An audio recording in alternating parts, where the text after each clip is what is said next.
بسم اللہ الرحمن الرحیم۔ السلام علیکم ورحمۃ اللہ وبرکاتہ۔ برادران اسلام، الکرم آفیشل کی جانب سے ایک اور نئی یوزفل ویڈیو کے ساتھ حاضر ہوں۔ آج کی اس اہم ویڈیو میں اپنے ویورز کی توجہ ایک ایسے اہم ٹاپک کی طرف مبذول کراؤں گا جس کو ہم اکثر لوگ بھلا بیٹھے ہیں۔ اس کام کو کسی قسم کی کوئی اہمیت نہیں دیتا، اس کی حلت اور حرمت کے درمیان کسی قسم کا کوئی فرق محسوس نہیں کرتا، اس کے جائز اور ناجائز کی تمیز نہیں رکھتا۔ تو میں بات کر رہا ہوں سود کے حوالے سے۔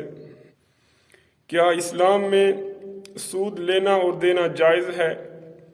تو آئیے ہم اس سلسلے میں قرآن مجید، فرقان حمید اور فرمان نبوی صلی اللہ علیہ وآلہ وسلم کا سہارا لیتے ہیں۔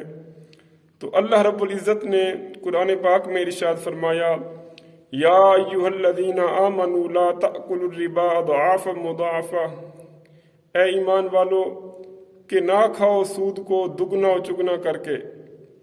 اسی طرح کریم آقا علیہ السلام نے حضرت سیدنا جابر رضی اللہ تعالی عنہ روایت کرتے ہیں کہ کریم آقا علیہ السلام نے سود لینے والے پر اور سود دینے والے پر، سودی معاملات لکھنے والے پر اور اس معاملے میں گواہی دینے والے پر سرکار دو عالم صلی اللہ علیہ وآلہ وسلم نے لعنت فرمائی ہے، اور فرمایا کہ اس گناہ میں یہ مذکورہ 4 اشخاص برابر کے شریک ہیں۔ استغفر اللہ۔ اللہ رب العزت ہم سب کو اس کبھی کام سے، اس حرام کام سے جس کی حرمت نص قطعی سے ثابت ہے، اس حرام کام سے ہم سب کو بچنے کی توفیق عطا فرمائے۔ آمین بجاہ النبی الامین۔ اس اہم میسج کو تمام اپنے چاہنے والوں کے ساتھ، اپنے دوستوں کے ساتھ شیئر کریں تاکہ لوگ اس حرام کام کے مرتکب نہ ٹھہریں۔ اللہ رب العزت ہم سب کو عمل کی توفیق عطا فرمائے۔ اللہ اللہ اللہ